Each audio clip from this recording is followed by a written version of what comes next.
कश्मीर के अंदर है। और अमेरिकी लॉबियों की वजह से ये पिट्ठू हमारे ऊपर मुसल्लत किए गए। ये कातिल हुकूमत जाएगी नहीं, हम यहाँ से नहीं जाएंगे। सीधा वो हमारे चेहरों के ऊपर पॉइंट करके शेल फेंक रही हैं। सारी फैमिली सुन बाहर आए, कोई खौफ नहीं, कोई डर नहीं है, गुंडागर्द जो मर्जी करे। फिर से सईद अहमद जान एक शहीद है, इसका रुतबा है और इसको इंशाल्लाह हम इसकी कुर्बानी को भूलने नहीं देंगे। तुम बाहर निकलो दफ्तर से बाहर, तुम्हें इस इस्लामाबाद की सड़कों में घसीटेंगे, हम डरते नहीं है।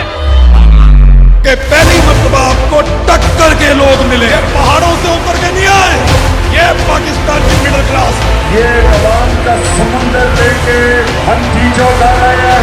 मेरी मजाक करो, मैं आ रहा हूँ और ये जो भी शेलिंग कर रही है पुलिस, ये जब हमें देखेगी पुलिस समझ जाएगी कि ये लोग जहाज करने आए हैं। अमरीकी दलाल भला क्या साथ बढ़ाएंगे हमको, हम राह वफा के रहरू है, मंजिल ही पे जाकर दम लेंगे।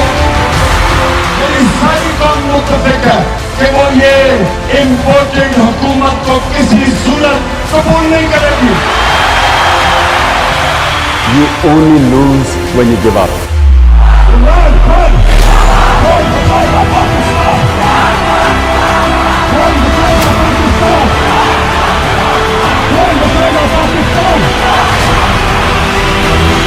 मैंने कहा था कि इसको जिस दिन आप निकालोगे तो ये आपको पूछेगा नहीं कि मुझे क्यों निकाला, ये आपको बताएगा कि मुझे क्यों निकाला। ये बाहर निकलेगा सड़कों पे, इसका क्राउड बाहर निकलेगा, ऐसा तजुर्बा मत कीजिएगा। मैंने कहा था आप बनेंगे वज़ीर आज़म दोबारा, ये नजर आ रहा है, ये आपको रोक नहीं सकते।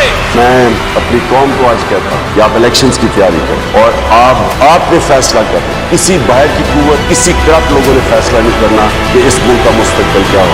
आपने फैसला करना है इस मुल्क।